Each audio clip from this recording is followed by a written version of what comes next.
मेरे प्रिय आत्मन, मित्रों ने बहुत से प्रश्न पूछे हैं। सबसे पहले एक मित्र ने पूछा है कि मैंने बोलने के लिए सेक्स या काम का विषय क्यों चुना है। इसकी थोड़ी सी कहानी है।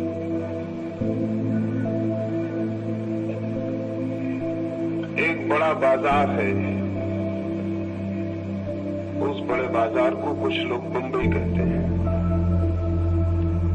उस बड़े बाजार में एक सभा थी और उस सभा में एक पंडित जी कबीर क्या कहते हैं इस संबंध में बोलते थे।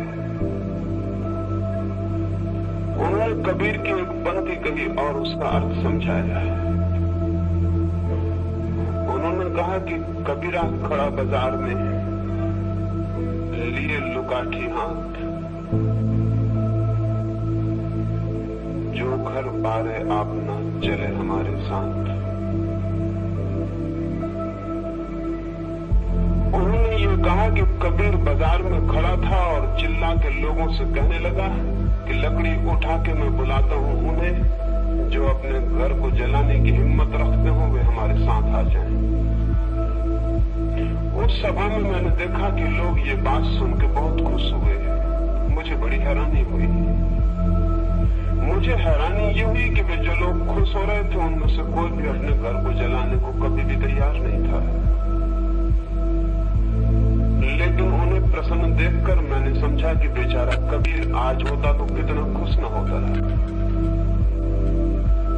जब 300 साल पहले वो था और किसी बाजार में उसने चिल्ला के कहा होगा तो एक भी आदमी खुश नहीं हुआ होगा। आदमी की जात बड़ी अद्भुत है। जो मर जाते हैं उनकी बातें सुन के लोग खुश होते हैं और जो जिंदा होते हैं उन्हें मार डालने की धमकी देते हैं। मैंने सोचा आज कबीर होते इस बम्बई के बड़े बाजार में तो कितने खुश होते कि लोग कितने प्रसन्न हो रहे हैं। कबीर जी क्या कहते हैं इसको सुन के लोग प्रसन्न हो रहे हैं। कबीर जी को सुन के वे कभी भी प्रसन्न नहीं हुए थे। लेकिन लोगों को प्रसन्न देखकर मुझे ऐसा लगा कि जो लोग अपने घर को जलाने के लिए भी हिम्मत रखते हैं और खुश होते हैं उनसे आज कुछ दिल की बातें कही जाए। तो मैं भी वो उसी धोखे में आ गया जिसमें कबीर और क्राइस्ट और सारे लोग हमेशा आते रहे। तो मैंने लोगों से सत्य की कुछ बात कहनी चाहिए और सत्य के संबंध में कोई बात कहनी हो तो उन असत्यों को सबसे पहले तोड़ देना जरूरी है जो आदमी ने सत्य समझ रखे हैं, जिन्हें हम सत्य समझते हैं। और जो सत्य नहीं है जब तक उन्हें न तोड़ दिया जाए तब तक सत्य क्या है उसे जानने की तरफ कोई कदम नहीं उठाया जा सकता है। मुझे कहा गया था उस सभा में कि मैं प्रेम के संबंध में कुछ कहूं और मुझे लगा कि प्रेम के संबंध में तब तक बात समझ में नहीं आ सकती जब तक कि हम काम और सेक्स के संबंध में कुछ गलत धारणाएं लिए हुए बैठे। अगर गलत धारणाएं हैं सेक्स के संबंध में तो प्रेम के संबंध में हम जो भी बातचीत करेंगे वो अधूरी होगी, वो झूठी होगी, वो सत्य नहीं हो सकती। इसलिए उस सभा में मैंने काम और सेक्स के संबंध में कुछ कहा और ये कहा कि काम की ऊर्जा ही रूपांतरित होकर प्रेम की अभिव्यक्ति बनती है। एक आदमी खाद खरीद लाता है गंदी और बदबू से भरी हुई और अगर अपने घर के पास ढेर लगा ले तो सड़क पर से निकलना मुश्किल हो जाएगा, इतनी दुर्गंध वहां फैलेगी। लेकिन एक दूसरा आदमी उसी खाद को बगीचे में डालता है और फूलों के बीज डालता है। फिर वे बीज बड़े होते हैं, पौधे बनते हैं और फूल आते हैं और फूलों की सुगंध पास पड़ोस के घरों में निमंत्रण बन के पहुंच जाती है। राह से निकलते हुए लोगों को भी वो सुगंध छूती है, वो पौधों को लहराता हुआ संगीत अनुभव होता है। लेकिन शायद ही कभी आपने सोचा हो कि फूलों से जो सुगंध बन के प्रकट हो रहा है वो वही दुर्गंध है जो खाद से प्रकट होती थी। खाद की दुर्गंध बीजों से गुजर के फूलों की सुगंध बन जाती है। दुर्गंध सुगंध बन सकती है काम प्रेम बन सकता है, लेकिन जो काम के विरोध में हो जाएगा वो उसे प्रेम कैसे बनाएगा? जो काम का शत्रु हो जाएगा वो उसे कैसे रूपांतरित करेगा? इसलिए काम को, सेक्स को समझना जरूरी है, ये मैंने वहां कहा, और उसे रूपांतरित करना जरूरी है। मैंने सोचा था जो लोग सिर हिलाते थे घर जल जाने पर, वे लोग मेरी बातें सुनकर बड़े खुश होंगे, लेकिन मुझसे गलती हो गई। जब मैं मंच से उतरा तो उस मंच पर जितने नेता थे, जितने संयोजक थे, वो सब भाग चुके थे। वो मुझे उतरते वक्त मंच पर कोई भी नहीं मिले। वे शायद अपने घर चले गए होंगे, कहीं घर में आग न लग जाए, उसे बुझाने का इंतजाम करने भाग गए। मुझे धन्यवाद देने को भी संयोजक वहां नहीं थे। जितनी भी सफेद टोपियां थी, जितने भी खादी वाले लोग थे, वो मंच पर कोई भी नहीं थे, वो जा चुके थे। नेता बड़ा कमजोर होता है, वो अनुयायियों के पहले भाग जाता है। लेकिन कुछ हिम्मतवर लोग जरूर ऊपर आए। कुछ बच्चे आए, कुछ बच्चियां आई, कुछ बूढ़े, कुछ जवान, और उन्होंने मुझसे कहा कि आपने वो बात हमें कही है जो हमें किसी ने भी कभी नहीं कही, और हमारी आंखें खोल दी है। हमें बहुत ही प्रकाश अनुभव हुआ है। तो फिर मैंने सोचा कि उचित होगा कि इस बात को और ठीक से पूरी तरह कहा जाए, इसलिए ये विषय मैंने आज यहाँ चुना। इन 4 दिनों में वो उस कहानी जो वहां अधूरी रह गई थी, उसे पूरे करने का एक कारण ये था कि लोगों ने मुझे कहा, और वो उन लोगों ने कहा जिनका जीवन को समझने की हार्दिक चेष्टा है, और उन्होंने चाहा कि मैं पूरी बात कहूं। एक तो कारण ये था, और दूसरा कारण ये था कि वो जो लोग भाग गए थे मन से, उन्होंने जगह जगह जाके कहना शुरू कर दिया कि मैंने तो ऐसी बातें कही हैं जिनसे धर्म का विनाश हो जाएगा। मैंने तो ऐसी बातें कही हैं जिनसे कि लोग अधार्मिक हो जाएंगे। तो मुझे लगा कि उनका भी कहना पूरा स्पष्ट हो सके, उनको भी पता चल सके कि लोग सेक्स के संबंध में समझ के अधार्मिक होने वाले नहीं है। नहीं समझा है उन्होंने आज तक, इसलिए अधार्मिक हो गए हैं। अज्ञान अधार्मिक बना सकता है, ज्ञान कभी भी अधार्मिक नहीं बना सकता।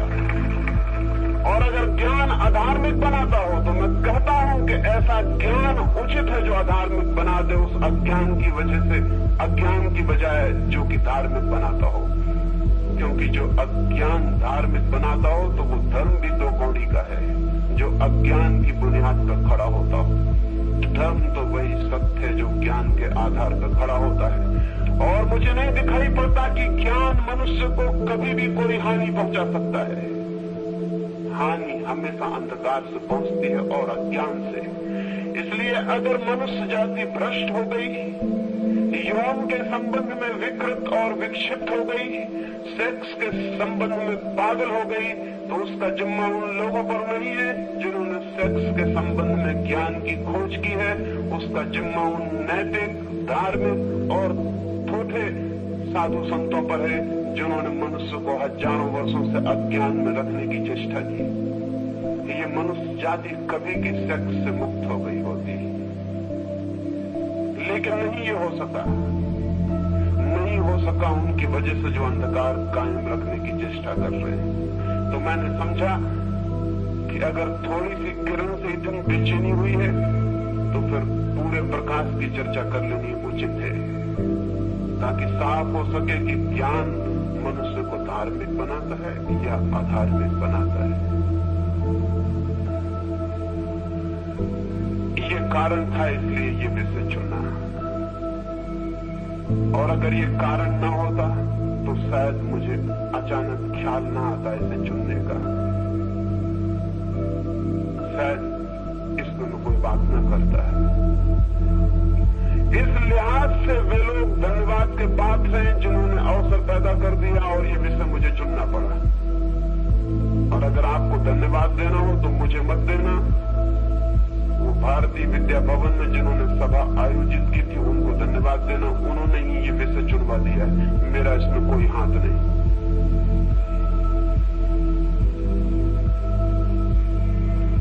एक मित्र ने पूछा है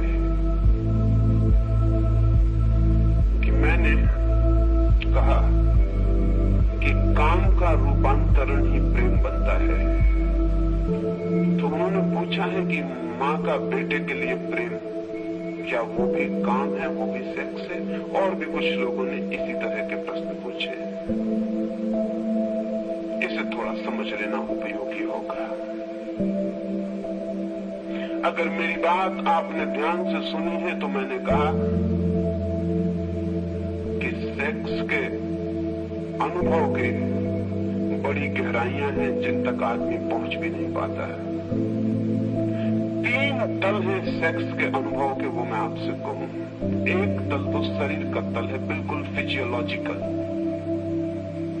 एक आदमी वेश्या के पास जाता है, उससे जो सेक्स का अनुभव होता है वो शरीर से गहरा नहीं हो सकता।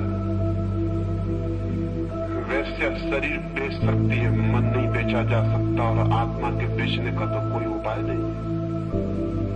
शरीर मिल सकता है। एक आदमी बलात्कार करता है तो बलात्कार में किसी का मन भी नहीं मिल सकता और किसी की आत्मा भी नहीं। शरीर पर बलात्कार किया जा सकता है, आत्मा पर बलात्कार करने का न कोई उपाय खोजा जा सका है न खोजा जा सकता है। तो बलात्कार में भी जो अनुभव होगा वो शरीर का होगा। सेक्स का प्राथमिक अनुभव शरीर से ज्यादा गहरा नहीं होता है, लेकिन शरीर के अनुभव पर ही जो रुक जाते हैं वो सेक्स के पूरे अनुभव को उपलब्ध नहीं होते। उन्हें मैंने जो गहराइयों की बातें कही है उसका उन्हें कोई भी पता नहीं चल सकता। और अधिक लोग शरीर के तल पर ही रुक गए। इस संबंध में ये भी जान लेना जरूरी है कि जिन देशों में भी प्रेम के बिना विवाह होता है उस देश में सेक्स शरीर के तल पर ही रुक जाता है, उससे गहरा नहीं जा सकता। विवाह 2 शरीरों का हो सकता है, विवाह 2 आत्माओं का नहीं। 2 आत्माओं का प्रेम हो सकता है। तो अगर प्रेम से विवाह निकलता हो तब तो विवाह एक गहरा अर्थ ले लेता है। और अगर विवाह 2 पंडितों के और 2 जोशियों के हिसाब किताब से निकलता हो और जाति के विचार से निकलता हो और धन के विचार से निकलता हो तो वैसा विवाह कभी भी शरीर से ज्यादा गहरा नहीं जा सकता।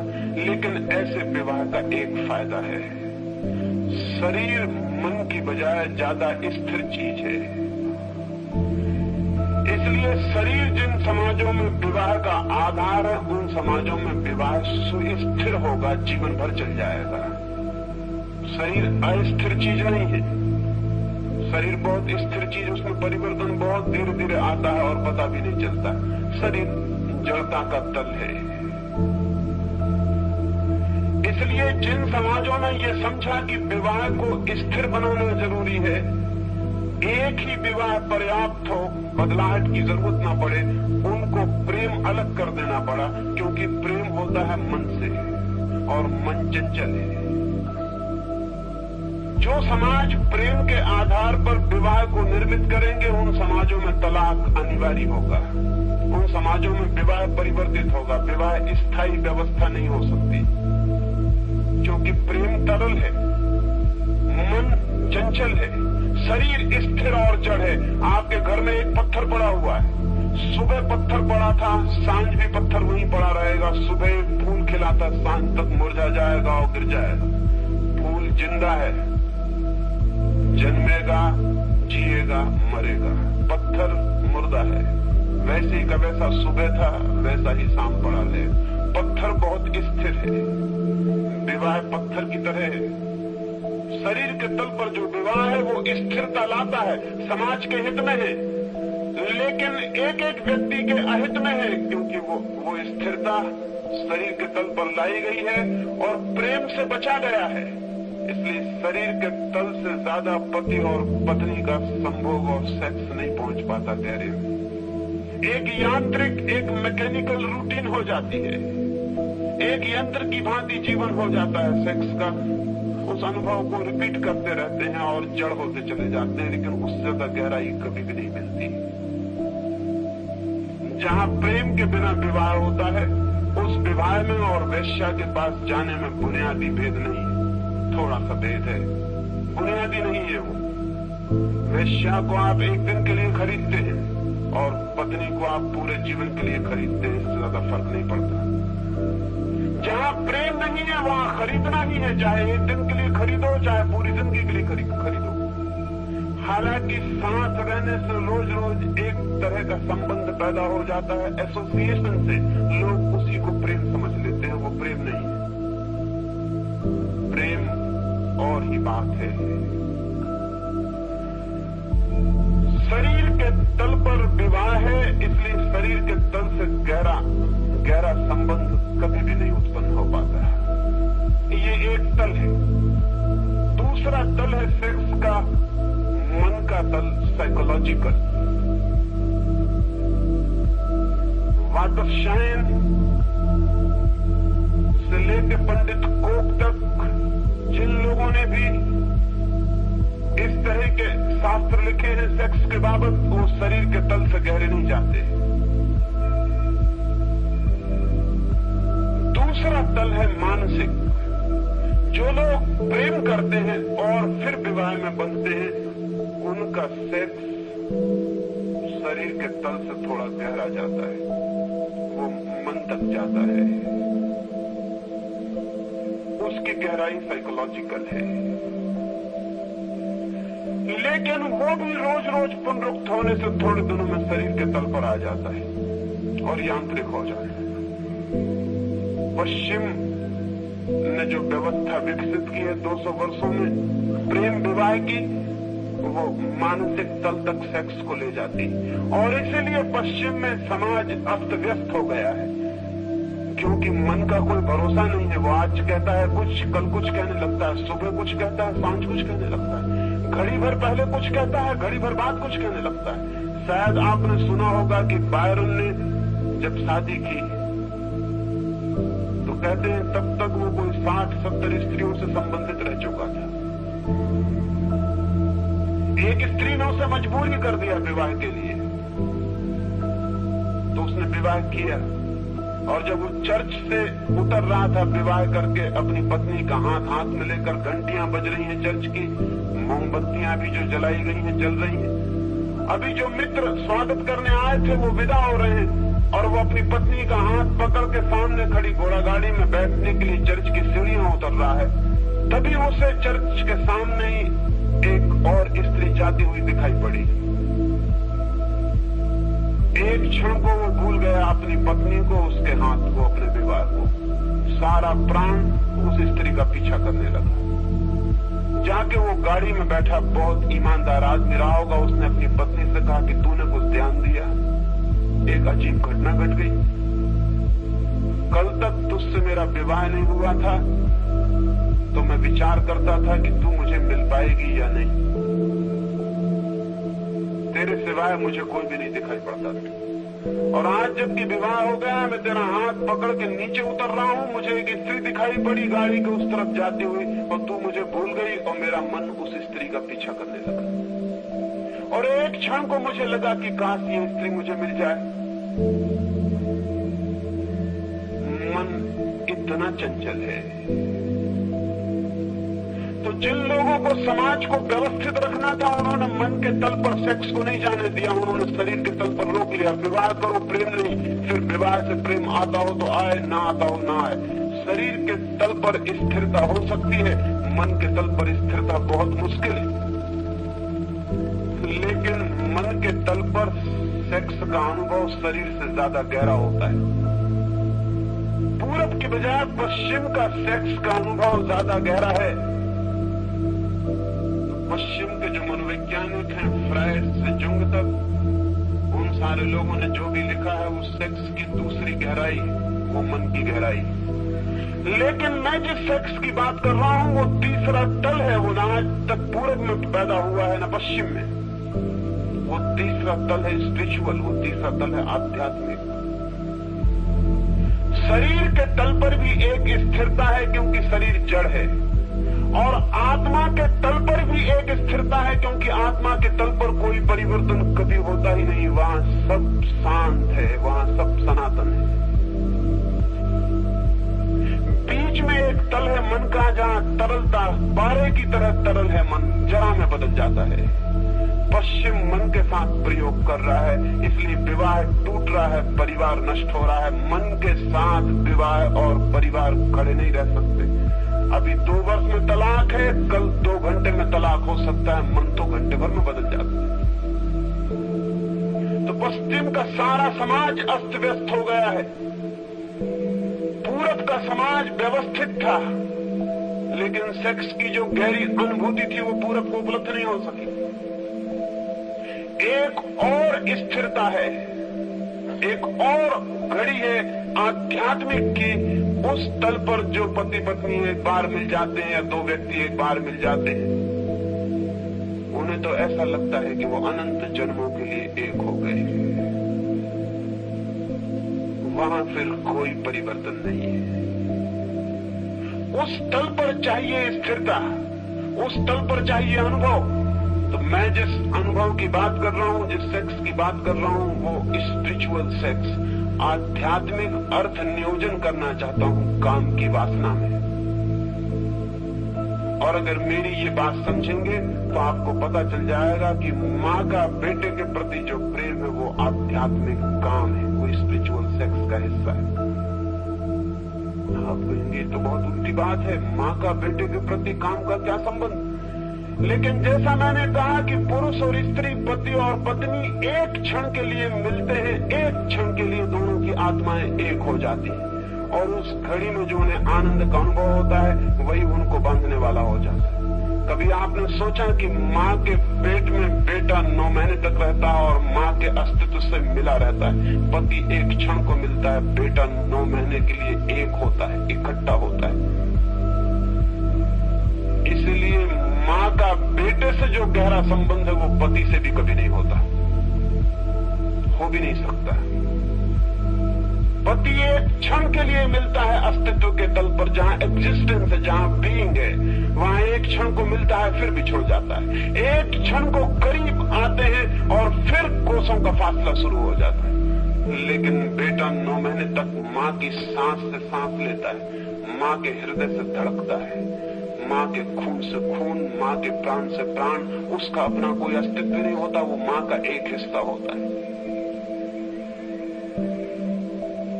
इसीलिए स्त्री माँ बने बिना कभी भी पूरी तरह तृप्त नहीं हो पाती। कोई पति स्त्री को कभी तृप्त नहीं कर सकता जो उसका बेटा उसे कर देता है।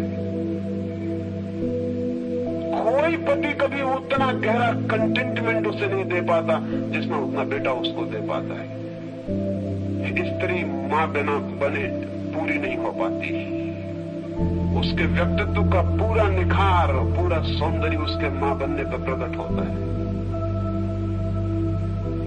उससे उसके बेटे के आत्मिक संबंध बहुत गहरे हैं। और इसीलिए आप ये भी समझ लो कि जैसे ही स्त्री माँ बन जाती है उसकी सेक्स में रुचि कम हो जाती है। कभी आपने ख्याल किया? जैसे ही स्त्री माँ बन जाती सेक्स के प्रति उसकी रुचि कम हो जाती है। फिर सेक्स में उसे उतना रस नहीं मालूम पड़ता। उसने एक और गहरा रस ले लिया है मातृत्व का। वो एक प्राण के साथ और 9 महीने तक इकट्ठी जी ली है, अब उसे सेक्स में रस नहीं रह जाता। अक्सर पति हैरान होते हैं क्योंकि पति पिता बनने से पुरुषों में कोई फर्क नहीं पड़ता, लेकिन माँ बनने से स्त्री में बुनियादी फर्क पड़ जाता है। पिता बनने से पति में कोई फर्क नहीं पड़ता, क्योंकि पिता कोई बहुत गहरा संबंध नहीं है। जो नया व्यक्ति पैदा होता है उससे पिता का कोई गहरा संबंध नहीं है। पिता बिल्कुल सामाजिक व्यवस्था है, सोशल इंस्टीट्यूशन है।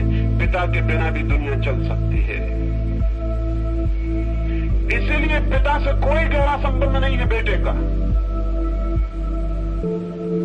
माँ से उसके बहुत गहरे संबंध, और माँ तृप्त हो जाती है उसके बाद, और उसमें एक और ही तरह की आध्यात्मिक गरिमा प्रकट होती है। जो माँ नहीं बनी है स्त्री उसको देखे, और जो माँ बन गई है उसे देखे, और उन दोनों की चमक और उनकी ऊर्जा और उनका व्यक्तित्व अलग मालूम पड़ेगा। माँ में एक दीप्ति दिखाई पड़ेगी, शांत, जैसे नदी जब मैदान में आ जाती तब शांत हो जाती है। जो अभी माँ नहीं बनी है उस स्त्री में एक दौड़ दिखेगी, जैसे पहाड़ पर नदी दौड़ती है। झरने की तरह टूटती है, चिल्लाती है, गड़गड़ाहट है, आवाज है, दौड़ है, मां बनकर वो एकदम शांत हो जाती है। इसीलिए मैं आपसे संदर्भ में ये भी कहना चाहता हूं कि जिन स्त्रियों को सेक्स का पागलपन सवार हो गया, जैसे पश्चिम में वो इसलिए मां नहीं बनना चाहती क्योंकि मां बनने के बाद सेक्स का रस कम हो जाता है। पश्चिम की स्त्री मां बनने से इनकार करती है क्योंकि मां बनी कि सेक्स का रस गया। सेक्स का रस तभी तक रह सकता है जब तक वो मां ना बने।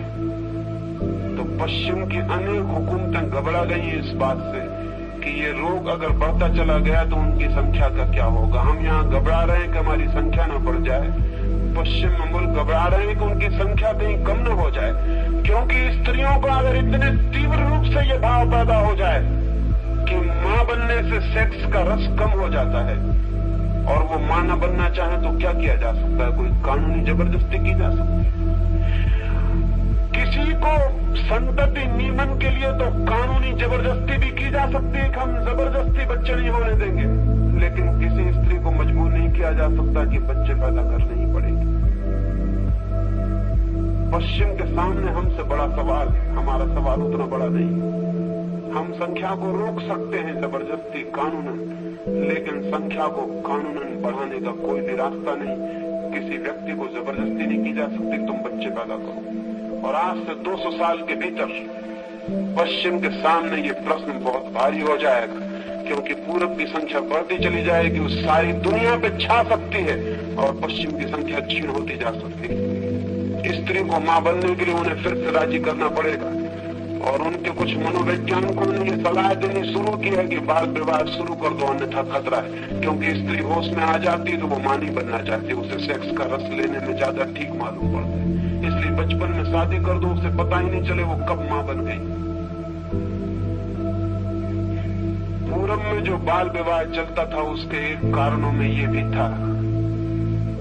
स्त्री जितनी युवा हो जाएगी और जितनी समझदार हो जाएगी और सेक्स का जैसे रस लेने लगेगी, वैसे वो मां नहीं बनना चाहेगी। हालांकि उसे कुछ पता नहीं कि मां बनने से क्या मिलेगा, ये तो मां बनने से ही पता चल सकता है, उससे पहले कोई उपाय नहीं।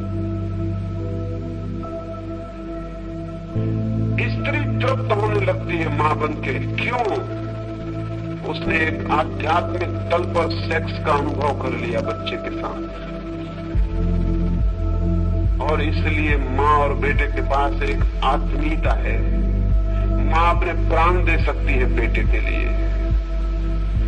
मां बेटे के प्राण लेने की कल्पना भी नहीं कर सकती। पत्नी पति के प्राण ले सकती है, लिए हैं अनेक बार, और अगर नहीं भी लेती तो पूरी जिंदगी में प्राण लेने की हालत पैदा कर देती। लेकिन बेटे के लिए कल्पना भी नहीं कर सकती। वो संबंध बहुत गहरा है। और मैं आपसे ये भी कह दूं, जब उससे अपने पति का संबंध भी इतना गहरा हो जाता तो पति भी उसे बेटे की तरह दिखाई पड़ने लगता है, पति की तरह नहीं। यहाँ इतनी स्त्रियां बैठी और इतने पुरुष बैठे हैं, मैं उनसे ये पूछता हूँ कि जब उन्होंने अपनी पत्नी को बहुत प्रेम किया है तो क्या उन्होंने इस तरह व्यवहार नहीं किया जैसे छोटा बच्चा अपनी माँ के साथ करता है? क्या आपको इस बात का ख्याल है कि पुरुष के हाथ स्त्री के स्तन की तरफ क्यों पहुंच जाते हैं? वो छोटे बच्चे के हाथ हैं जो अपनी माँ के स्तन की तरफ जा रहे हैं। जैसे ही पुरुष स्त्री के प्रति गहरे प्रेम से भरता है, उसके हाथ उसके स्तन की तरफ बढ़ते। क्यों? स्तन से क्या संबंध है सेक्स का? स्तन से कोई संबंध नहीं। स्तन से माँ और बेटे का संबंध है। बचपन से वो जानता रहा है बेटे का संबंध स्तन से है, और जैसे ही पुरुष गहरे प्रेम से भरता है वो बेटा हो जाता है। और स्त्री का हाथ कहाँ पहुंच जाता है? वो पुरुष के सिर पर पहुंच जाता है, उसके बालों में उंगलियां चली जाती है। वो पुराने बेटे की याद है, वो पुराने बेटे का सिर है जिसे उसने सहलाया है।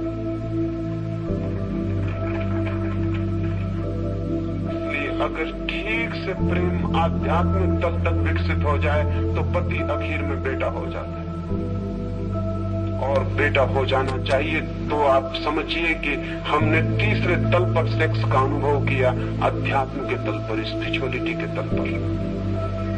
इस तल पर एक संबंध है जिसका हमें कोई पता ही नहीं। पति पत्नी का संबंध उसकी तैयारी है, उसका अंत नहीं है, वो यात्रा की शुरुआत है, पूर्णता नहीं है। इसलिए पति पत्नी सदा कष्ट में रहते हैं, क्योंकि वो यात्रा है। यात्रा सदा कष्ट में होती, मंजिल पे शांति मिलती है। पति पत्नी कभी शांत नहीं हो सकते, वो बीच की यात्रा है। और अधिक लोग यात्रा में ही खत्म हो जाते हैं, मुकाम पे कभी पहुंच ही नहीं पाते। इसलिए पति पत्नी के बीच एक इनर कॉन्फ्लिक्ट 24 घंटे चलती है। 24 घंटे एक कलह चलती, जिससे हम प्रेम करते हैं, उसी के साथ 24 घंटे कलह चलती। लेकिन न पति समझता न पत्नी समझती कि कलह का कारण क्या है। पति सोचता है कि शायद दूसरी स्त्री होती तो सब ठीक हो जाता, पत्नी सोचती है कि शायद दूसरा पुरुष होता तो सब ठीक हो जाता, ये जोड़ा गलत हो गया। लेकिन मैं आपसे कहता हूं कि दुनिया भर के जोड़ों का यही अनुभव है। और आपको अगर बदलने का मौका दे दिया जाए तो इतना ही फर्क पड़ेगा, जैसे कि कुछ लोग अर्थी को लेके मरघट जाते हैं, कंधे पर रख के अर्थी को, एक कंधा दुखने लगता है तो उठा के दूसरे कंधे पर रख लेते हैं। थोड़ी देर राहत मिलती है, कंधा बदल गया, थोड़ी देर बाद पता चलता है कि बोझ उतना का ही उतना ही फिर शुरू हो गया। पश्चिम में इतने तलाक हो रहे हैं, उनका अनुभव यह है कि दूसरी स्त्री 10-5 दिन के बाद पहली स्त्री फिर साबित हो जाती है, दूसरा पुरुष 15 दिन के बाद पहला पुरुष फिर साबित हो जाता है। इसके कारण गहरे हैं। इसके कारण इस स्त्री और इस पुरुष से संबंधित नहीं है। इसके कारण इस बात से संबंधित है कि स्त्री और पुरुष का, पति और पत्नी का संबंध बीच की यात्रा का संबंध है। वो मुकाम नहीं है, वो अंत नहीं। अंत तो वही होगा जहां स्त्री मां बन जाएगी और पुरुष फिर बेटा हो जाएगा। तो मैं आपसे कह रहा हूं कि मां और बेटे का संबंध आध्यात्मिक काम का संबंध है। और जिस दिन स्त्री और पुरुष में, पति और पत्नी में भी आध्यात्मिक काम का संबंध उत्पन्न होगा, उस दिन फिर मां बेटे का संबंध स्थापित हो जाएगा। और वो स्थापित हो जाए तो एक तृप्ति, जिसको मैंने कहा कंटेंटमेंट, अनुभव होगा। और उस अनुभव से ब्रह्मचर्य फलित होता है। तो ये मत सोचें कि मां और बेटे के संबंध में कोई काम नहीं है, आध्यात्मिक काम है। अगर हम ठीक से कहें तो आध्यात्मिक काम को ही प्रेम कह सकते हैं। वो प्रेम है स्पिरिचुअल। जैसे ही सेक्स हो जाता है वो प्रेम हो जाता है। एक मित्र ने इस संबंध में और एक बात पूछी है। उन्होंने पूछा है कि आपको हम सेक्स पर कोई अथॉरिटी, कोई प्रमाणिक व्यक्ति नहीं मान सकते हैं। हम तो आपसे ईश्वर के संबंध में पूछने आए थे और आप सेक्स के संबंध में बताने लगे। हम तो सुनने आए थे ईश्वर के संबंध। तो आप हमें ईश्वर के संबंध में बताइए। उन्हें शायद पता नहीं कि जिस व्यक्ति को हम सेक्स के संबंध में भी अथॉरिटी नहीं मान सकते, उससे ईश्वर के संबंध में पूछना फिजूल है। क्योंकि जो पहली सीढ़ी के संबंध में कुछ नहीं जानता, उससे आप अंतिम सीढ़ी के संबंध में पूछना चाहते हैं। अगर सेक्स के संबंध में जो मैंने कहा वो स्वीकार्य नहीं है, तो फिर तो भूल के ईश्वर के संबंध में मुझसे पूछने का भी मत आना है। क्योंकि वो बात ही खत्म हो गई। पहली कक्षा के योग में सिद्ध नहीं हुआ, तो अंतिम कक्षा के योग कैसे सिद्ध हो सकता हूं? लेकिन उनके पूछने का कारण है, अब तक काम को और राम को दुश्मन की तरह देखा जाता रहा है, सेक्स को और परमात्मा को दुश्मन की तरह देखा जाता रहा है। अब तक ऐसा समझा जाता रहा है कि जो राम की खोज करते हैं उनको काम से कोई संबंध नहीं है, और जो लोग काम की यात्रा करते हैं उनको अध्यात्म से कोई संबंध नहीं है। दोनों बातें बेवकूफी की है। आदमी काम की यात्रा भी राम की खोज के लिए ही करता है। वो काम का इतना तीव्र आकर्षण राम की ही खोज है, और इसीलिए काम में कभी तृप्ति नहीं मिलती। कभी ऐसा नहीं लगता कि बस पूरा हो गया सब। वो जब तक राम न मिल जाए तब तक लग भी नहीं सकता। और जो लोग काम के शत्रु होकर राम को खोजते हैं, राम की खोज नहीं है वो सिर्फ राम के नाम में काम से एस्केप है, पलायन। काम से बचना है, इधर प्राण घबराते हैं, डर लगता है, तो राम की चदरिया ओढ़ कर उसमें छुप जाना है और राम राम राम राम राम राम जपते रहना है कि वो काम की याद ना आए।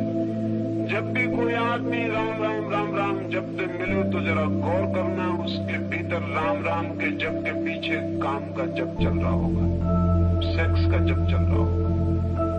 स्त्री को देखेगा और माला फिरने लगेगा, कहेगा राम राम राम राम राम राम। वो स्त्री देखी वो ज्यादा जोर से माला फेरता है, ज्यादा जोर से राम राम करता है। क्यों? वो भीतर जो काम बैठा है वो धक्के मार रहा है, राम का नाम ले लेकर उसे भुलाने की कोशिश करता है। लेकिन इतनी आसान तरकीबों से अगर जीवन बदलते होते तो दुनिया कभी की बदल गई होती। उतना आसान रास्ता नहीं है।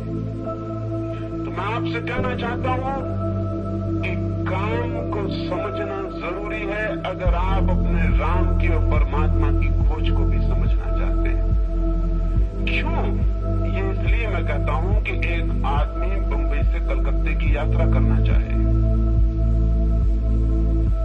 वो कलकत्ते के संबंध में पता लगाए कि कलकत्ता कहाँ है, किस दिशा में है, लेकिन उसे यही पता ना हो कि बंबई कहाँ है और किस दिशा में है, और कलकत्ते की वो यात्रा करना चाहे तो क्या वो कभी सफल हो सकेगा? कलकत्ता जाने के लिए सबसे पहले ये पता लगाना जरूरी है कि बंबई कहाँ है, जहाँ मैं हूँ वो किस दिशा में है, फिर कलकत्ते की तरफ दिशा विचार की जा सकती है। लेकिन मुझे यही पता नहीं कि बंबई कहाँ है तो कलकत्ते के बाबत सारी जानकारी फिजूल है, क्योंकि यात्रा मुझे बंबई से शुरू करनी पड़ेगी। यात्रा का प्रारंभ बंबई से करना है और प्रारंभ पहले है, अंत बाद में है। आप कहाँ खड़े हैं? राम की यात्रा करना चाहते हैं वो ठीक, भगवान तक पहुंचना चाहते हैं वो ठीक, लेकिन खड़े कहाँ हैं आप? खड़े तो काम में है, खड़े तो वासना में है, खड़े तो सेक्स में। वो आपका निवास गृह है जहाँ से आपको कदम उठाने हैं और यात्रा करनी। तो पहले तो उस जगह को समझ लेना जरूरी है जहाँ हम हैं, जो एक्चुअलिटी है उसे पहले, जो वास्तविक है उसे पहले समझ लेना जरूरी है। तब हम उसे भी समझ सकते हैं, जो संभावना है, जो पॉसिबिलिटी है, जो हम हो सकते हैं, उसे जानने के लिए जो हम हैं उसे पहले जान लेना जरूरी है।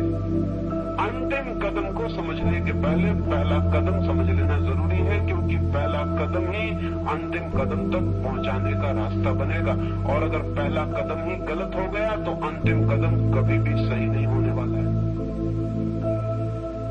राम से भी ज्यादा महत्वपूर्ण काम को समझना है, परमात्मा से भी ज्यादा महत्वपूर्ण सेक्स को समझना है। क्यों इतना महत्वपूर्ण है? इसलिए महत्वपूर्ण है कि अगर परमात्मा तक पहुंचना है तो सेक्स को बिना समझे आप नहीं पहुंच सकते। इसलिए ये मत पूछे। और रह गई अथॉरिटी की बात कि मैं अथॉरिटी हूं या नहीं, ये कैसे निर्णय होगा? अगर मैं ही संबंध में कुछ कहूंगा तो वो निर्णायक नहीं रहेगा, क्योंकि मेरे संबंध में ही निर्णय होना है। अगर मैं ही कहूं कि मैं अथॉरिटी हूं तो उसका कोई मतलब नहीं। अगर मैं कहूं कि मैं अथॉरिटी नहीं हूं तो उसका भी कोई मतलब नहीं है, क्योंकि मेरे दोनों वक्तव्यों के संबंध में विचार नहीं है कि अथॉरिटेटिव आदमी कह रहा है कि गैर अथॉरिटेटिव। मैं जो भी कहूंगा इस संबंध में वो फिजूल है। मैं अथॉरिटी हूं या नहीं, ये तो आप थोड़े सेक्स की दुनिया में प्रयोग करके देखें, और जब अनुभव आएगा तो पता चलेगा कि जो मैंने कहा था वो अथॉरिटी थी या नहीं। उसके बिना कोई रास्ता नहीं है। मैं आपसे कहता हूं कि तैरने का ये रास्ता है। आप कहेंगे लेकिन हम कैसे माने कि आप तैरने के संबंध में प्रमाणिक बात कह रहे हैं? तो मैं कहता हूं कि चलिए आपको साथ लेके नदी में उतरा जा सकता है। आपको नदी में उतारे देता हूं। मैंने जो कहा है आपको, अगर वो कारगर हो जाए पार होने में, हाथ पैर चलाने में और तैरने में, तो आप समझना कि जो मैंने कहा है वो कुछ जान के कहा है। उन्होंने ये भी कहा है कि फ्रायड अथॉरिटी हो सकते हैं, लेकिन लेकिन मैं आपसे कहता हूं जो मैं कह रहा हूं उस पर फ्रायड 2 कौड़ी भी नहीं जानते। फ्रायड मानसिक तल से कभी भी ऊपर नहीं उठ पाया, उसको कल्पना भी नहीं है आध्यात्मिक सेक्स की। फ्रायड की सारी जानकारी रुग्ण सेक्स की है, हिस्टेरिक, होमोसेक्सुअलिटी, मिस्टरबेशन, इस सब की खोजबीन है। रुग्ण सेक्स, विकृत सेक्स के बाबत खोजबीन है, पैथोलॉजिकल है, बीमार की चिकित्सा की वो खोज है। फ्रायड एक डॉक्टर है। फिर पश्चिम में जिन लोगों का उसने अध्ययन किया वे मन के तल के सेक्स के लोग हैं। उसके पास एक भी अध्ययन नहीं, एक भी केस हिस्ट्री नहीं जिसको स्पिरिचुअल सेक्स कहा जा सके। तो अगर खोज करनी है कि जो मैं कह रहा हूं वो कहां तक सच है, तो सिर्फ एक दिशा में खोज हो सकती है, वो दिशा है तंत्र। और तंत्र के बाबत हमने हजारों साल से सोचना बंद कर दिया। तंत्र ने सेक्स को स्पिरिचुअल बनाने का दुनिया में सबसे पहला प्रयास किया। खजुराहो में खड़े मंदिर, पुरी और कोणार्क के मंदिर सबूत हैं। कभी आप खजुराहो गए?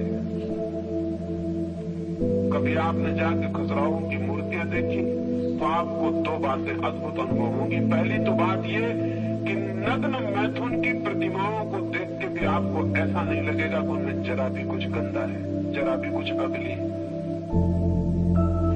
नग्न मैथुन की प्रतिमाओं को देखकर कहीं भी ऐसा नहीं लगेगा कि कुछ कुरूप है, कुछ बुरा है, बल्कि मैथुन की प्रतिमाओं को देखकर एक शांति, एक पवित्रता का अनुभव होगा, जो बड़ी हैरानी की बात है। वे प्रतिमाएं आध्यात्मिक सेक्स को जिन लोगों ने अनुभव किया था उन शिल्पियों से निर्मित करवाई गई। उन प्रतिमाओं के चेहरों पर आप एक सेक्स से भरे हुए आदमी को देखें, उसकी आंखें देखें, उसका चेहरा देखें, वो घिनौना, घबराने वाला, कुरूप प्रतीत होगा। उसकी आंखों से एक झलक मिलती हुई मालूम होगी जो घबराने वाली और डराने वाली होगी। प्यारे से प्यारे आदमी को, अपने निकटतम प्यारे से प्यारे व्यक्ति को भी स्त्री जब सेक्स से भरा हुआ पास आते हुए देखती है तो उसे दुश्मन दिखाई पड़ता है, मित्र नहीं दिखाई पड़ता। प्यारी से प्यारी स्त्री को अगर कोई पुरुष अपने निकट सेक्स से भरा हुआ आता हुआ दिखाई देगा तो उसे उसके भीतर नरक दिखाई पड़ेगा, स्वर्ग नहीं दिखाई पड़ सकता। लेकिन खजुराहो की प्रतिमाओं को देखें तो उनके चेहरों को देख के ऐसा लगता है जैसे बुद्ध का चेहरा हो, महावीर का चेहरा हो। मैथुन की प्रतिमाएं और मैथुन रथ जोड़े के चेहरे पर जो भाव है वो समाधि के। और सारी प्रतिमाओं को देख लें और पीछे एक हल्की सी शांति की झलक छूट जाएगी और कुछ भी नहीं। और एक आश्चर्य आपको अनुभव होगा। आप सोचते होंगे कि नंगी तस्वीरें और मूर्तियां देखकर आपके भीतर कामुकता पैदा होगी। तो मैं आपसे कहता हूं फिर आप देर न करें और सीधे खजुराहो चले जाएं। खजुराहो पृथ्वी पर इस समय अनूठी चीज है, लेकिन हमारे कई नीति शास्त्री पुरुषोत्तमदास टंडन और उनके कुछ साथी इस सुझाव के थे कि खजुराहो के मंदिर पर मिट्टी छाप के दीवारें बंद कर देनी चाहिए, क्योंकि उनको देखने से वासना पैदा हो सकती है। मैं तो हैरान हो गया। खजुराहो के मंदिर जिन्होंने बनाए थे उनका ख्याल ये था कि इन प्रतिमाओं को अगर कोई बैठ के घंटे भर देखे तो वासना से शून्य हो जाएगा। वे प्रतिमाएं ऑब्जेक्ट्स फॉर मेडिटेशन रही हजारों वर्ष तक। वे प्रतिमाएं ध्यान के लिए ऑब्जेक्ट का काम करती रही। जो लोग अति कामुक थे उन्हें खजुराहो के मंदिर के पास भेज के उन पर ध्यान करवाने के लिए कहा जाता था कि तुम ध्यान करो, इन प्रतिमाओं को देखो और इनमें लीन हो जाओ। और ये आश्चर्य की बात है, हालांकि हमारे अनुभव में, लेकिन हमें ख्याल नहीं। आपको पता है रास्ते पर 2 आदमी लड़ रहे हो,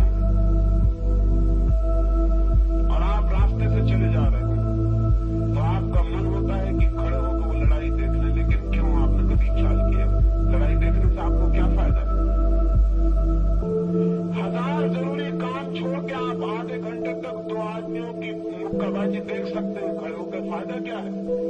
शायद आपको पता नहीं, फायदा एक है, दो आदमियों को लड़ते देखकर आपके भीतर जो लड़ने की प्रवृत्ति है वो विसर्जित होती है,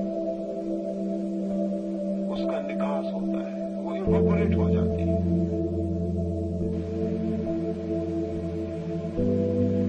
अगर मैथुन की प्रतिमा को कोई घंटे भर तक शांत बैठ के ध्यान मग्न होकर देखे तो उसके भीतर जो मैथुन करने का पागल भाव है वो विलीन हो जाता है। एक मनोवैज्ञानिक के पास एक आदमी को लाया गया था। वो एक दफ्तर में काम करता है और अपने मालिक से, अपने बॉस से बहुत रुष्ट है। मालिक उससे कुछ भी कहता तो उसे बहुत अपमान मालूम होता और उसके मन में होता है कि निकालूं जूता और इसे मार दूं। लेकिन मालिक को जूता कैसे मारा जा सकता है? हालांकि ऐसे नौकर कम ही होंगे जिनके मन में ये ख्याल ना आता हो कि निकालूं जूता और मार दूं। ऐसा नौकर खोजना मुश्किल है। अगर आप मालिक हैं तो भी आपको पता होगा, और आप अगर नौकर हैं तो भी आपको पता होगा कि नौकर के मन में नौकर होने की भारी पीड़ा है और मन होता है कि इसका बदला ले लूं। लेकिन नौकर अगर बदला ले सकता तो नौकर होता क्यों?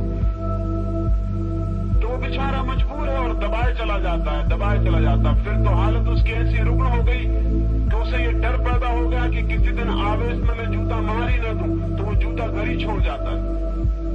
लेकिन दफ्तर में उसे जूते की दिन भर याद आती है और जब भी मालिक दिखाई पड़ता है वो पैर टटोल कर देखता है कि जूता, लेकिन जूता तो वो घर छोड़ाया और खुश होता है कि अच्छा हुआ मैं छोड़ाया, किसी दिन आवेश के क्षण में निकल आया, जूता तो मुश्किल हो गई। लेकिन घर जूता छोड़ाने से जूते से मुक्ति नहीं होती। जूता उसका पीछा करने लगा। वो कागज पर कुछ भी बनाता है तो जूता बन जाता है। वो रजिस्टर पर कुछ ऐसे ही लिख रहा है और पाता है कि जूते ने आकार लेना शुरू कर दिया, उसके प्राणों में जूता गिरने लगा है। वो बहुत घबरा गया है और उसे ऐसा डर लगने लगा है धीरे धीरे कि मैं किसी भी दिन हमला कर सकता हूँ। तो उसने अपने घर आके कहा कि मुझे नौकरी पे जाना ठीक नहीं, मैं छुट्टी लेना चाहता हूँ, क्योंकि अब हालत ऐसी हो गई कि मैं दूसरे का जूता निकाल के भी मार सकता हूँ। अब अपने जूते की जरूरत नहीं रह गई। मेरे हाथ दूसरे लोगों के पैरों की तरफ भी बढ़ने की कोशिश करते हैं। तो घर के लोगों ने समझा कि वो पागल होता है, उसे मनोवैज्ञानिक के पास ले गया। उस मनोवैज्ञानिक ने कहा कि इसकी बीमारी बड़ी नहीं, छोटी सी है, इसके मालिक की तस्वीर घर में लगा लो और इससे कहो कि रोज सुबह 5 जूते धार्मिक भाव से मारा कर।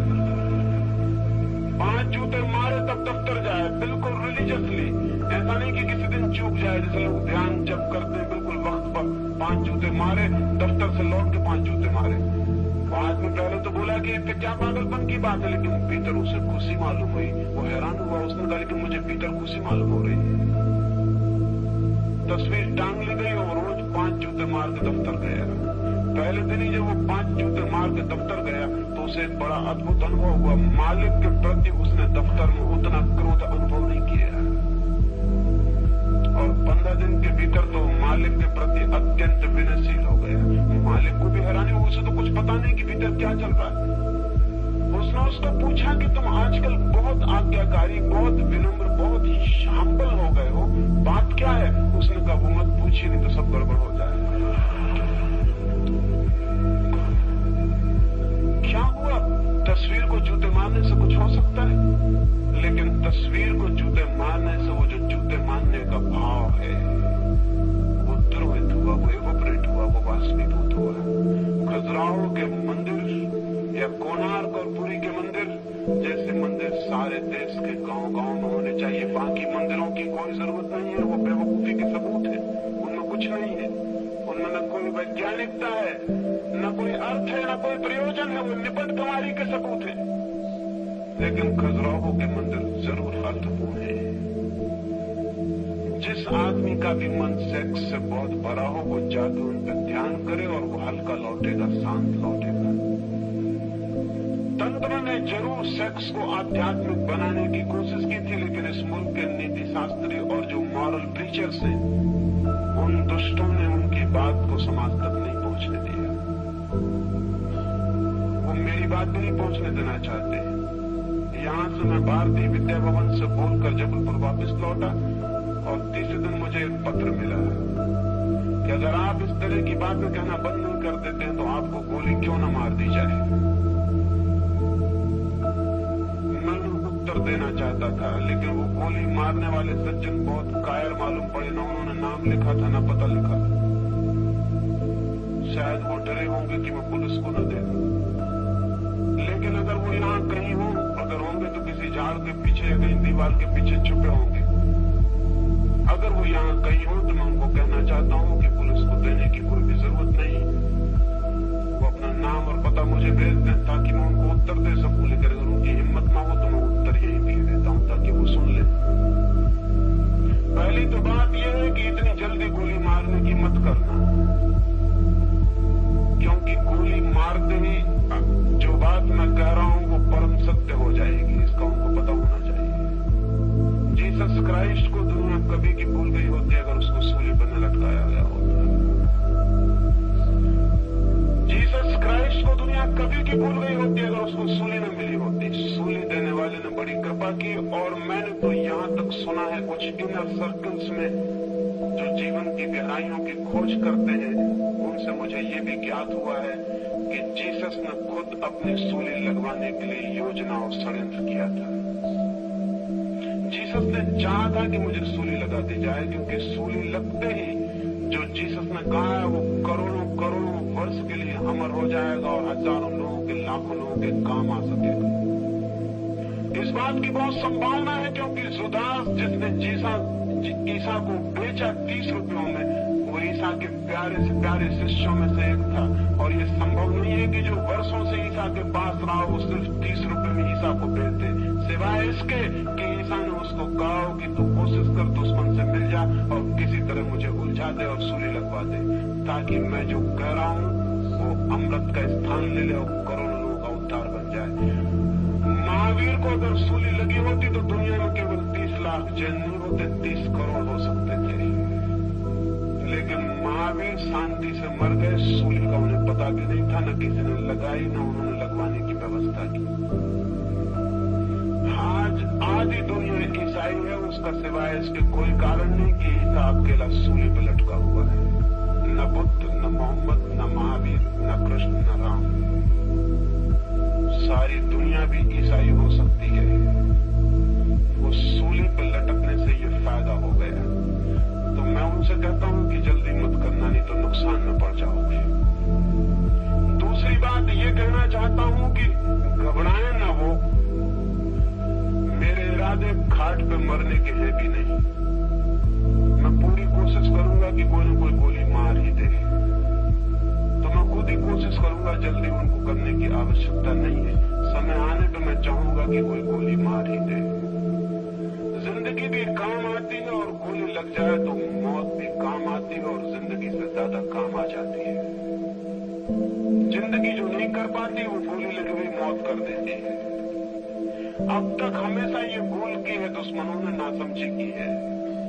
सुकरात को जिन्होंने सूली पर लटका दिया, जिन्होंने जहर पिला दिया, मंसूर को जिन्होंने सूली पर लटका दिया, और अभी कौन से ने गांधी को गोली मार दी। कौन से को पता नहीं कि गांधी के भक्त और गांधी के अनुयायी गांधी को इतने दूर तक स्मरण कराने में कभी भी सफल नहीं हो सकते थे जितना अकेले कौन से ने कर दिया।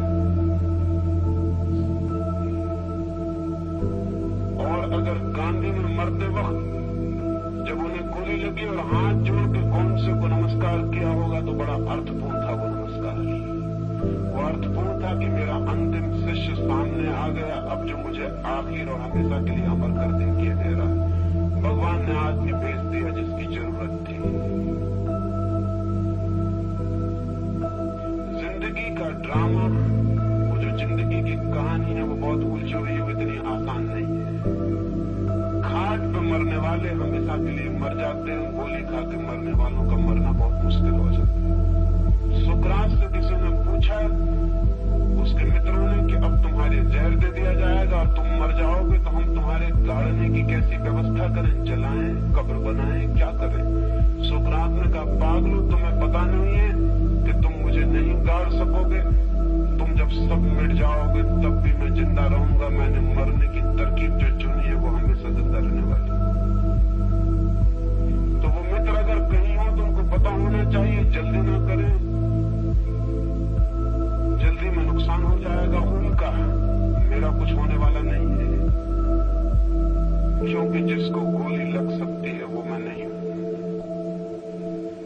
और जो गोली लगने के बाद भी पीछे बच जाता है वही मुंह, तो वो जल्दी ना करे। और दूसरी बात ये कि वो घबराए भी ना। मैं हर तरह की कोशिश करूंगा कि खाट पे न मर सकूं। वो मरना बड़ा गड़बड़ है, वो बेकार ही मर जाना है, वो निरर्थक मर जाना है। मर जाने की भी सार्थकता चाहिए। और तीसरी बात ये कि वो दस्तखत करने से न घबराएं, न पता लिखने से घबराएं। क्योंकि अगर मुझे लगे कि कोई आदमी मारने को तैयार हो गया है तो वो जहां मुझे बुलाएगा मैं चुपचाप बिना किसी को खबर किए वहां आने को हमेशा तैयार हूं, ताकि उस पर पीछे कोई मुसीबत ना आए। लेकिन ये पागलपन सोचते हैं। इस तरह के धार्मिक, और जिस बेचारे ने लिखा है उसने यही सोच के लिखा है कि वो धर्म की रक्षा कर रहा है। उसने यही सोच के लिखा है कि मैं धर्म को मिटाने की कोशिश कर रहा हूं, वो धर्म की रक्षा कर रहा है। उसकी नीयत में कहीं कोई खराबी नहीं है। उसके भाव बड़े अच्छे, बड़े धार्मिक हैं। ऐसे धार्मिक लोग तो दुनिया को दिक्कत में डालते रहे। उनकी नीयत बड़ी अच्छी, लेकिन बुद्धि मूर्खता की। तो हजारों साल से तथाकथित नैतिक लोगों ने जीवन के सत्यों को पूरा पूरा प्रकट होने में बाधा डाली है, उसे प्रकट नहीं होने दिया। नहीं प्रकट होने के कारण एक अज्ञान व्यापक हो गया, और उस अज्ञानी अंधेरी रात में हम टटोल रहे हैं, भटक रहे हैं, गिर रहे हैं। और वे मॉरल टीचर्स, वे नीति शास्त्र के उपदेशक हमारे इस अंधकार के बीच में मंच बना के उपदेश देने का काम करते रहते हैं। ये भी सच है कि जिस दिन हम अच्छे लोग हो जाएंगे, जिस दिन हमारे जीवन में सत्य की किरण आएगी, समाधि की कोई झलक आएगी, जिस दिन हमारा सामान्य जीवन भी परमात्मा जीवन में रूपांतरित होने लगेगा, उस दिन उपदेशक व्यर्थ हो जाएंगे, उनकी कोई जगह नहीं रह जाने वाली। उपदेशक तभी तक सार्थक है जब तक लोग अंधेरे में भटकते हैं। गांव में चिकित्सक की तभी तक जरूरत है जब तक लोग बीमार पड़ते हैं। जिस दिन आदमी बीमार पड़ना बंद कर देगा, उस दिन चिकित्सक को विदा कर देनी पड़ेगी। तो हालांकि चिकित्सक ऊपर से बीमार का इलाज करता हुआ मालूम पड़ता है, लेकिन भीतर से उसके प्राणों की आकांक्षा यही होती है कि लोग बीमार पड़ते रहे। ये बड़ी उल्टी बात है, क्योंकि चिकित्सक जीता है लोगों के बीमार पड़ने पर। उसका प्रोफेशन बड़ा कंट्राडिक्टरी है, उसका धंधा बड़ा विरोधी है। कोशिश तो उसकी यह है कि लोग बीमार पड़ते रहे, और जब मलेरिया फैलता है और फ्लू की हवाएं आती हैं तो भगवान को एकांत में धन्यवाद देता है, क्योंकि ये धंधे का वक्त आया, सीजन। मैंने सुना है एक रात एक मधुशाला में बड़ी देर तक कुछ मित्र आके खाना पीना करते रहे, शराब पीते रहे। उन्होंने खूब मौज की, और जब वो चलने लगे आधी रात को, तो शराब खाने के मालिक ने अपनी पत्नी को कहा कि भगवान को धन्यवाद, बड़े भले लोग आए, ऐसे लोग रोज आते रहे तो कुछ ही दिनों में मालामाल हो जाए। विदा होते मेहमानों को सुनाई पड़ गया, और जिसने पैसे चुकाए थे उसने कहा कि दोस्त, भगवान से प्रार्थना करोगे हमारा भी धंधा रोज चलता रहे तो हम तो रोज आए। चलते चलते उस शराब घर के मालिक ने पूछा कि भाई तुम्हारा धंधा क्या है? उसने कहा मेरा धंधा पूछते हो, मैं मरघट पर लकड़ियां बेचता हूँ मुर्दों के लिए। जब मुर्दे ज्यादा मरते हैं तब मेरा धंधा चलता है, तब हम थोड़े खुश होते हैं। हमारा धंधा रोज चलता रहे, हम रोज यहाँ आते रहे। चिकित्सक का धंधा है कि लोगों को ठीक करे, लेकिन फायदा, लाभ और शोषण इसमें है कि लोग बीमार पड़ते रहे। तो एक हाथ से चिकित्सक ठीक करता है, और उसके प्राणों की प्रार्थना होती है कि मरीज जल्दी ठीक न हो जाए। इसीलिए पैसे वाले मरीज को ठीक होने में बड़ी देर लगती है, गरीब मरीज जल्दी ठीक हो जाता है, क्योंकि गरीब मरीज को ज्यादा देर बीमार रहने से कोई फायदा नहीं है, चिकित्सक को कोई फायदा नहीं है। चिकित्सक को फायदा है अमीर मरीज से अमीर मरीज लंबा बीमार रहता है। सच तो यह है कि अमीर अक्सर ही बीमार रहते हैं। वो चिकित्सक की प्रार्थनाएं काम कर रही हैं, उसकी आंतरिक इच्छा भी उसके हाथ को रोकती है कि मरीज एकदम ठीक ही ना हो जाए। उपदेशक की स्थिति भी ऐसी ही है। समाज जितना नीति भ्रष्ट हो, जितना व्यभिचार फैले, जितना अनाचार फैले, उतना ही उपदेशक का मंच ऊपर उठने लगता है, क्योंकि जरूरत आ जाती है कि वो लोगों को कहे अहिंसा का पालन करो, सत्य का पालन करो, ईमानदारी स्वीकार करो, ये व्रत पालन करो, वो व्रत पालन करो। अगर लोग गति हो, अगर लोग संयमी हो, अगर लोग शांत हो, ईमानदार हो, तो उपदेशक मर गया, उसकी कोई जगह न रही। और हिंदुस्तान में सारी दुनिया से ज्यादा उपदेशक क्यों है? गांव-गांव गुरु और घर-घर स्वामी और सन्यासी क्यों है? ये महात्माओं की इतनी भीड़ और ये कतार क्यों है? ये इसलिए नहीं कि आप बड़े धार्मिक देश हैं जहां की संत महात्मा पैदा होते हैं, ये इसलिए कि आप इस समय पृथ्वी पे सबसे ज्यादा अधार्मिक और अनैतिक देश है, इसलिए इतने उपदेशकों को पालने का ठेका और धंधा मिल जाता है। हमारा तो जातीय रोग हो गया। मैंने सुना कि अमेरिका में किसी ने एक लेख लिखा हुआ था, किसी मित्र ने वो लेख मेरे पास भेज दिया, उसमें एक कमी थी, उन्होंने मेरी सलाह चाहिए। किसी ने लेख लिखा था, वहां मजाक का कोई लेख था, उसने लिखा था कि हर आदमी और हर जाति का लक्षण शराब पिला के पता लगाया जा सकता है कि बेसिक कैरेक्टर क्या है। उसने लिखा था कि अगर डच आदमी को शराब पिला दी जाए तो वो एकदम से खाने पर टूट पड़ता है, फिर वो किचन के बाहर ही नहीं निकलता, फिर एकदम खाने की मेज से उठता ही नहीं, बस शराब पी के वो 2-2, 3-3 घंटे खाने में लग जाता है। अगर फ्रेंच को शराब पिला दी जाए तो शराब पीने के बाद वो एकदम नाच गाने के लिए तत्पर हो जाता है, और अगर अंग्रेज को शराब पिला दी जाए तो वो एकदम चुप होकर कोने में मोर हो जाता है, वो वैसे ही चुप बैठा रहता है, और शराब पी ले तो उसका कैरेक्टर वो और चुप हो जाता है। ऐसे दुनिया के सारे लोगों के लक्षण थे, लेकिन भूल से या अज्ञान के बस भारत के बाबत कुछ भी नहीं लिखा था। तो किसी मित्र ने मुझे लेख भेजा और कहा कि आप भारत के कैरेक्टर के बाबत क्या कहते हैं? अगर भारतीय को शराब पिलाई जाए तो क्या होगा? तो मैंने कहा कि वो तो जग जाहिर बात है, भारतीय शराब पिएगा और तत्काल उपदेश देना शुरू कर देगा। उसकी कैरेक्टरिस्टिक है, वो उनका जातीय गुण है।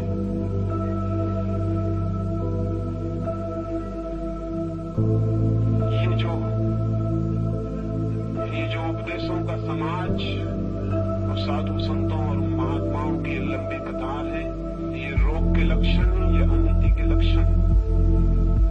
और मजा ये है कि इनमें से कोई भी भीतरी हृदय से कभी नहीं चाहता कि अनिति मिट जाए, रोग मिट जाए, क्योंकि उसके मिटने के साथ तो वो भी मिट जाते हैं।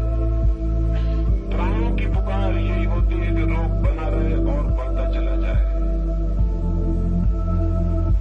और उस रोग को बढ़ाने के लिए जो सबसे सुगम उपाय है वो यह है कि जीवन के संबंध में सर्वांगीण ज्ञान उत्पन्न न हो सके, और जीवन के जो सबसे ज्यादा गहरे केंद्र हैं, जिनके अज्ञान के कारण अनीति और व्यभिचार और भ्रष्टाचार फैलता है, उन केंद्रों को आदमी कभी भी न जान सके, क्योंकि उन केंद्रों को जान लेने के बाद मनुष्य के जीवन से अनीति तत्काल विदा हो सकती है।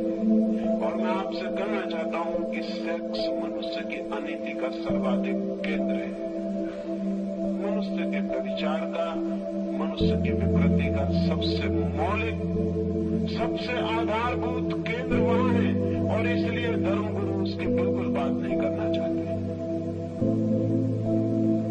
एक मित्र ने मुझे खबर भिजवाई है कि कोई संत महात्मा सेक्स की बात नहीं करता, और आपने सेक्स की बात की तो हमारे मन में आपका आदर बहुत कम हो गया है। मैंने उनसे कहा इसमें कुछ गलती नहीं हुई, पहले आदर था उसमें गलती थी, इसमें क्या गलती हुई? मेरे प्रति आदर होने की जरूरत क्या है? मुझे आदर देने का प्रयोजन क्या है? मैंने कब मांगा है कि मुझे आदर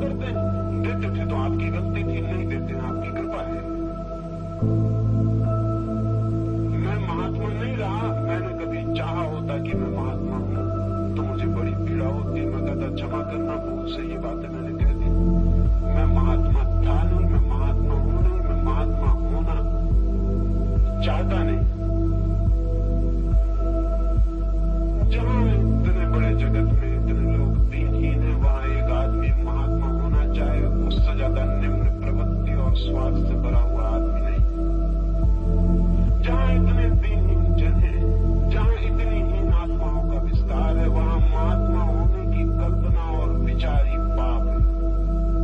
महान मनुष्यता मैं चाहता हूं, महान मनुष्य मैं चाहता हूं। महात्मा होने की मेरे मन में कोई भी इच्छा और आकांक्षा नहीं। महात्माओं के दिन विदा हो जाने चाहिए। महात्माओं की कोई जरूरत नहीं, महान मनुष्य की जरूरत है, महान मनुष्यता की जरूरत है। ग्रेट मैथ नहीं, ग्रेटर ह्यूमैनिटी, ग्रेट ह्यूमैनिटी। बड़े आदमी बहुत हो चुके, उनसे क्या फायदा हुआ? अब बड़े आदमियों की जरूरत नहीं, बड़ी आदमियत की जरूरत है। तो मुझे बहुत अच्छा लगा कि कम से कम एक आदमी का इल्यूजन तो टूटा, एक आदमी तो डिसइल्यूजन हुआ, एक आदमी को दिन पता चल गया कि यह आदमी महात्मा नहीं, एक आदमी का भ्रम टूट गया। ये भी बड़ी बात है। वो शायद सोचे होंगे कि इस भांति कह के वो शायद मुझे प्रलोभन दे रहे हैं कि मुझे महात्मा और महर्षि बनाया जा सकता है अगर मैं इस तरह की बातें न करूं। आज तक महर्षियों और महात्माओं को इसी तरह बनाया गया और इसलिए उन कमजोर लोगों ने इस तरह की बातें नहीं की जिनसे महात्मापन छिन सकता है। अपने महात्मापन के बचा रखने के लिए उस प्रलोभन में जीवन का कितना अहित हो सकता है इसका उन्होंने कोई भी ख्याल नहीं किया। मुझे चिंता नहीं, मुझे विचार भी नहीं, मुझे ख्याल भी नहीं, और मुझे घबराहट ही होती जब कोई मुझे महात्मा मानना चाहे। और आज की दुनिया में महात्मा बन जाना और महर्षि बन जाना इतना आसान है जिसका कोई हिसाब नहीं। हमेशा आसान रहा है,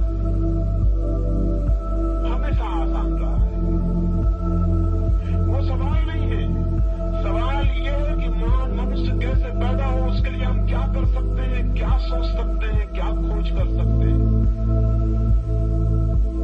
और मुझे लगता है कि मैंने बुनियादी इस सवाल पर जो बातें आपसे कही हैं वो आपके जीवन में एक दिशा तोड़ने में सहयोगी हो सकती है, उनसे एक मार्ग प्रकट हो सकता है और क्रमशः आपकी वासना का रूपांतरण आत्मा की दिशा में हो सकता है।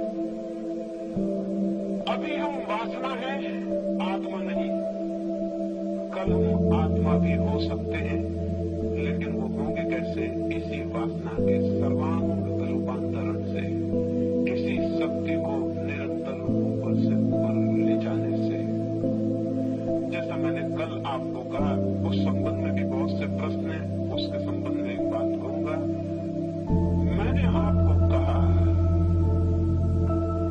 कि संयोग में समाधि की झलक का स्मरण रखें, रिमेम्बरिंग रखें, और उस बिंदु को पकड़ने की कोशिश करें, उस बिंदु को जो विद्युत की तरह संभोग के बीच में चमकता है, समाधि का एक क्षण को जो चमक आती और विदा हो जाती, उस बिंदु को पकड़ने की कोशिश करें कि वो क्या है, उसे जानने की कोशिश करें, उसको पकड़ लें पूरी तरह से कि वो क्या है।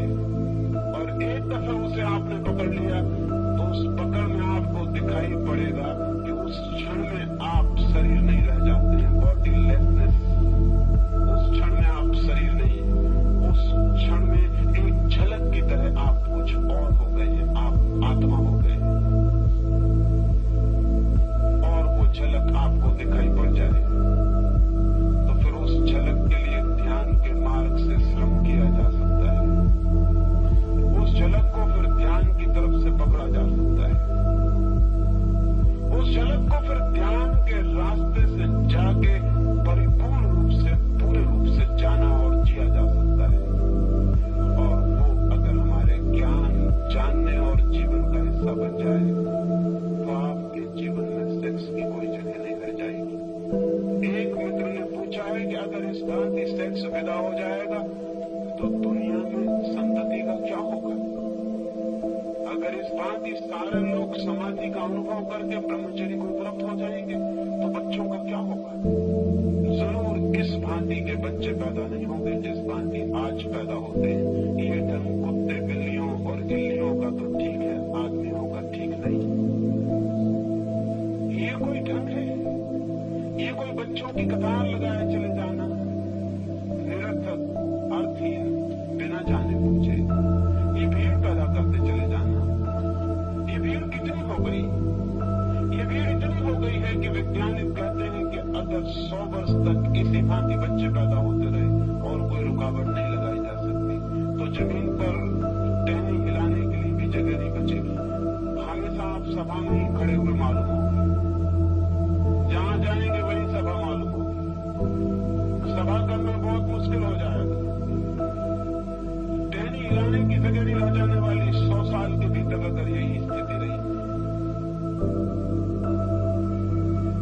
मित्र ठीक पूछते हैं कि अगर इतना ब्रह्मचर्य उपलब्ध होगा तो बच्चे कैसे पैदा होंगे? उनसे भी मैं एक और बात कहना चाहता हूं, वो भी अर्थ की है और आपके ख्याल में आ जानी चाहिए। ब्रह्मचर्य से भी बच्चे पैदा हो सकते हैं, लेकिन ब्रह्मचर्य से बच्चों के पैदा करने का सारा प्रयोजन और अर्थ बदल जाता है।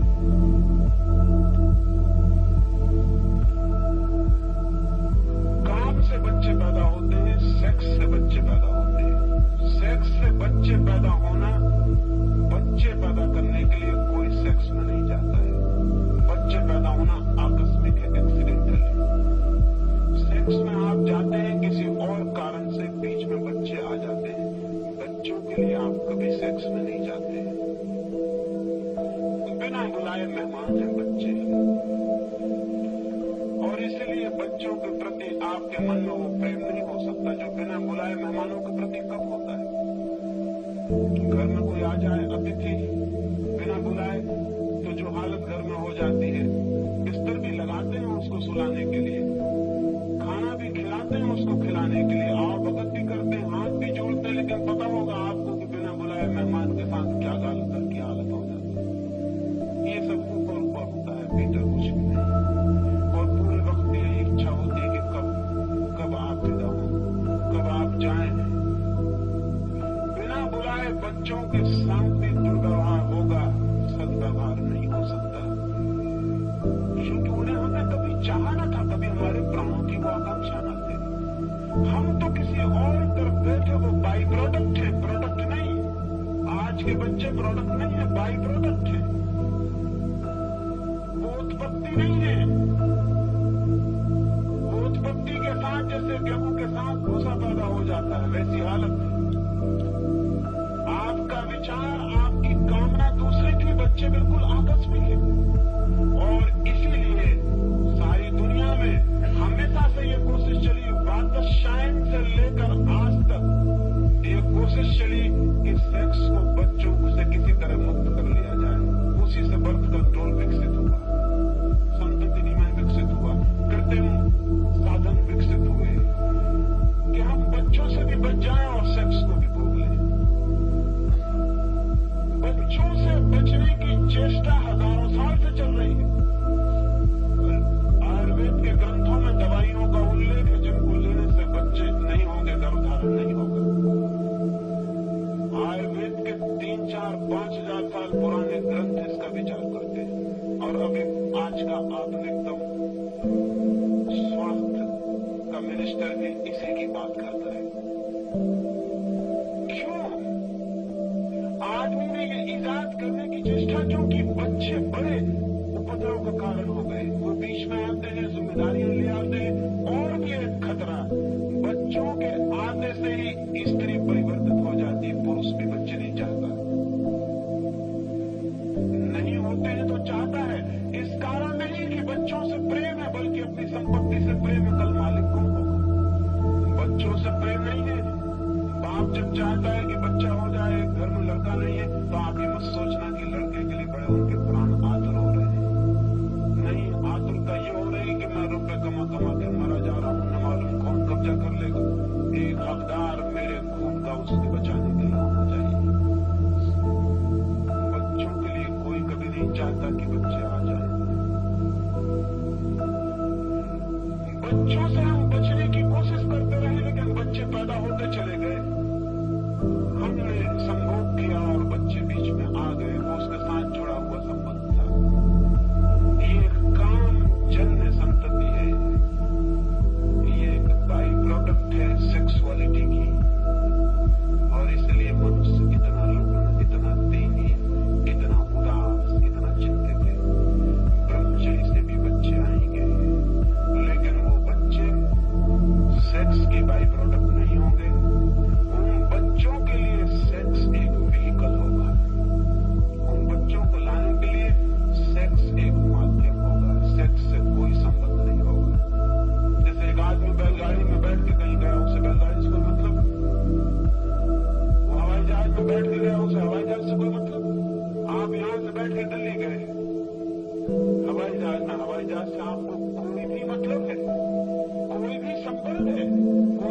नाता है?